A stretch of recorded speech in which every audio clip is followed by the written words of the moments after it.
In the early 1950s, the Santa Clara Valley was a quiet stretch of farmland, rows of apricot trees, a few sleepy towns, and the low hum of tractors under the California sun. 2 decades later, it had become the headquarters of a global revolution. From fruit orchards to fiber optics, from radios to rockets, this single patch of land would reshape how the world works, communicates, and dreams.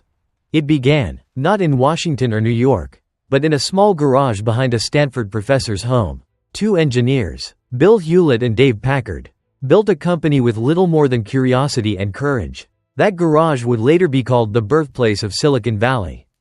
Today, more than half of the world's technology giants trace their lineage to this soil. But the real story is not about gadgets or billionaires.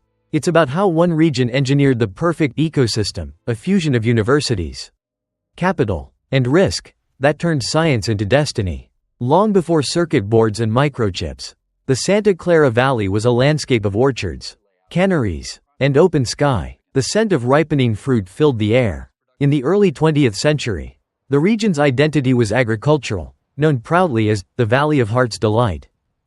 Yet even among its farms, a quiet current of intellect was forming.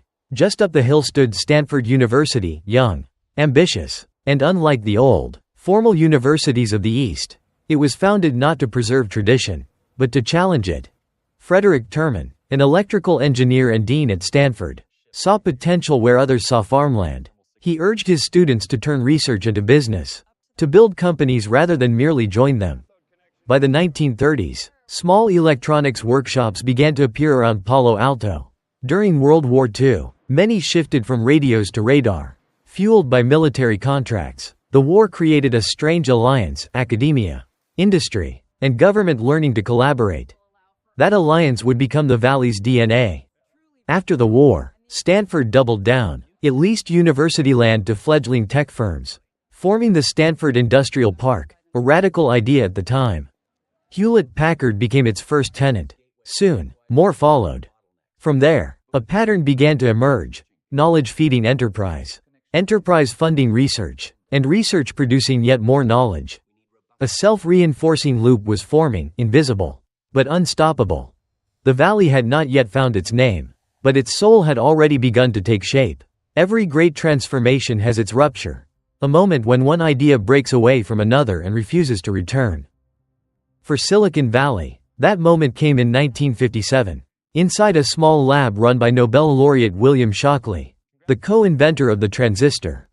Shockley had moved his semiconductor company from New Jersey to Mountain View, hoping to create the future of electronics. But his management style was tyrannical, and his paranoia poisoned the lab. 8 of his brightest engineers rebelled, the traitorous 8. They quit to form their own company, Fairchild Semiconductor, just a few miles away. Fairchild would change everything. It pioneered the first commercially viable silicon transistors, enabling smaller, cheaper, faster machines. From that single company, dozens of others would spin out: Intel, AMD, National Semiconductor, and many more. Each new firm carried both its knowledge and its defiance. Meanwhile, the Cold War had opened deep pockets in Washington. Defense agencies, particularly ARPA, later DARPA, poured money into advanced electronics, radar, and early computing. Stanford and Fairchild became part of a national experiment, using government funding to accelerate innovation in private hands. By the early 1960s, the orchard was buzzing with lab lights and soldering irons. The valley was no longer agricultural land, it was an ecosystem under construction. And its seeds of rebellion had already begun to multiply. The transformation of a quiet valley into the world's innovation hub was not luck. It was architecture, an intricate system of incentives, people, and institutions that made invention routine. At the national level, America's Cold War priorities acted as an economic engine. The Department of Defense, NASA, and later DARPA became the Valley's first great customers. Billions of dollars flowed through research contracts, funding laboratories at Stanford, Sri International, and private firms like Fairchild and Lockheed. Unlike traditional bureaucracies, these agencies didn't dictate outcomes, they financed exploration. That freedom to fail, with someone else's money, was revolutionary. At the university level, Stanford became the intellectual foundry of the Valley. Frederick Terman's philosophy was simple: ideas must leave the campus. He blurred the line between student and entrepreneur, between classroom and startup. Professors consulted for companies, students patented inventions, alumni formed partnerships in coffee shops. Stanford wasn't just teaching innovation, it was institutionalizing it. At the industrial level, Fairchild's model of open talent mobility became the region's bloodstream. When an engineer left to start a rival company, no one called it betrayal, it was evolution. The Fairchildren, as they came to be known, spread transistor knowledge across new firms, each smaller and faster than the last. Competition didn't fragment the ecosystem, it fertilized it. At the financial level, another innovation quietly took root: venture capital.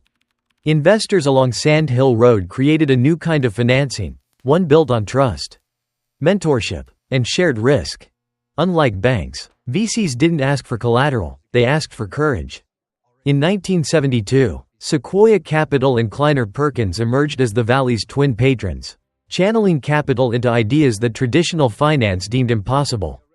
It was this partnership between wild minds and patient money that powered the next generation: Apple, Atari, Intel. At the cultural level, failure became currency. In most places, a failed startup was a stigma. In the Valley, it was a credential. Ideas circulated freely, engineers met at diners or home garages, and information flowed faster than ownership could contain it. It was not a hierarchy, it was a network. This system, government funding, academic openness, industrial spin-offs, venture finance, and cultural tolerance for risk, formed the machinery of innovation. It didn't depend on any single company or genius, but on a living ecosystem that rewarded movement over control. From that moment on, Silicon Valley wasn't just making semiconductors. It was manufacturing the future, over and over again. By the late 1970s, the hum of soldering irons had become the heartbeat of the modern world. Fairchild's descendants, Intel, AMD, and dozens of others, transformed silicon from a laboratory material into the foundation of the digital age. In 1971, Intel unveiled the microprocessor, a sliver of metal that condensed a roomful of computing power into a single chip. From there, the dominoes fell fast: the personal computer, the spreadsheet, the video game console, the network. The 1980s brought a new generation. Apple turned computing into a personal experience. Oracle reimagined databases. Cisco built the roads of the internet. And in the 1990s, Google, born from two Stanford students' search experiment, organized the world's information. What began as regional experimentation had become planetary infrastructure. Economically, the scale was staggering. By the early 2000s, the Valley accounted for over one-third of all venture capital investment in the United States. Its GDP per capita surpassed entire nations. More than half of the world's most valuable technology companies had headquarters within 50 miles of Palo Alto. But the true impact went beyond money. The Valley exported not just technology, but a philosophy, a belief that innovation should be fast, open, and meritocratic. Its slogans, "Move fast and break things," "Think different," became mantras for a generation. The orchard had vanished, replaced by glass towers and data centers. Yet, in a strange way, the Valley still grew fruit, only now. It harvested ideas. Every revolution leaves a trace, and Silicon Valley's glow casts a deep shadow. The same forces that made it unstoppable also made it unequal. As fortunes soared, housing prices exploded, teachers, artists, and service workers were pushed out of the very cities their labor sustained.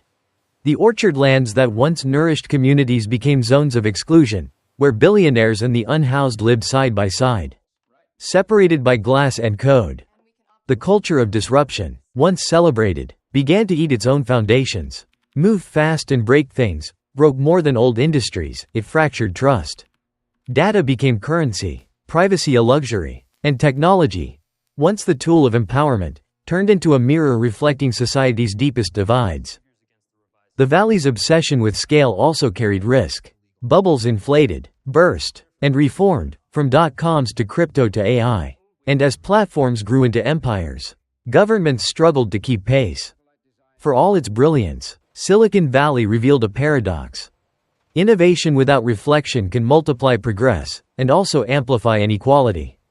The world was connected, but connection, it turned out, was not the same as cohesion. Silicon Valley's story is more than a chronicle of inventions, it's a manual for how societies shape progress. Its greatness was not born from a single idea, but from an ecosystem that made ideas contagious. Government funded curiosity. Universities trained rebels. Investors financed uncertainty. And failure, instead of punishment, became a rehearsal for success. That formula, openness, experimentation, and movement, built the engines of our digital civilization. But it also carried a warning: no system stays great if it forgets what made it human. Other nations have tried to replicate the Valley: science parks, tax incentives, incubators. Yet few have replicated its culture, the restless hunger to question everything, and the tolerance for chaos that follows. The Valley's real export wasn't technology, it was permission to dream irresponsibly. To build before knowing if something would work. And so, from a land once rich with orchards came a new kind of harvest, the harvest of imagination. Because the true capital of Silicon Valley was never silicon. It was belief. The belief that tomorrow could always be reinvented.